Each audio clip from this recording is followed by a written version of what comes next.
Indeed, Vuyo, but before we talk about that, all eyes are going to be on the moon as well tonight since the Apollo 11 missions. We have a partial lunar eclipse that takes place later on tonight around 10 p.m. Much of South Africa should be able to see that the moon is going to be in the shadow of the Earth, and but the Earth won't be blocking the full moon, and the maximum of the eclipse should take place at around 11:30 and continue at least until around 1 a.m. tomorrow morning. So that's a spectacle for you to see later on tonight.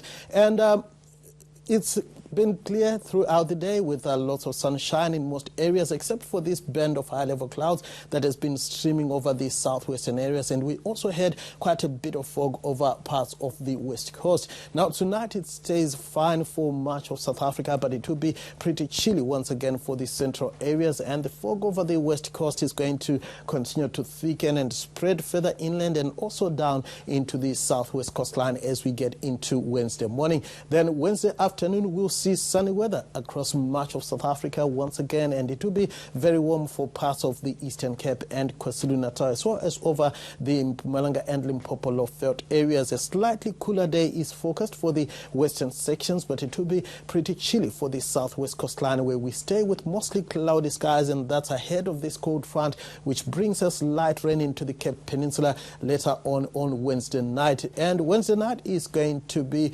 cloud-free once again for the rest of South Africa. Now, we are expecting dry conditions for you tonight all the way from the west coast into the eastern areas. We stay with light to moderate winds this evening for much of South Africa and also for the interior of the Northern Cape. Moderate northeasterlies for the KZN coastal areas, but those winds become lighter as we go into Wednesday. However, a pretty breezy day is forecast for the Northern Cape on Wednesday, as well as around the Cape Peninsula, where winds could reach up to 35 kilometers per hour around Cape Town. Now, on Wednesday morning, it will be freezing for Sutherland, pretty chill as well for much of the Free State, -2 for the minimum in Bethlehem. Minimums around 4 degrees are forecast for Johannesburg, Mahikeng, as well as around Lephalale.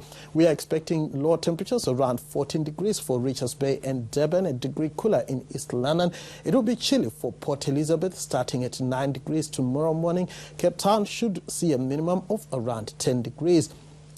Then on Wednesday afternoon, we should see temperatures reaching the upper 20s and lower 30s for parts of the Eastern Cape and KwaZulu-Natal, Bisho, even hitting the 30-degree mark. 28 for East London and Graaff-Reinet.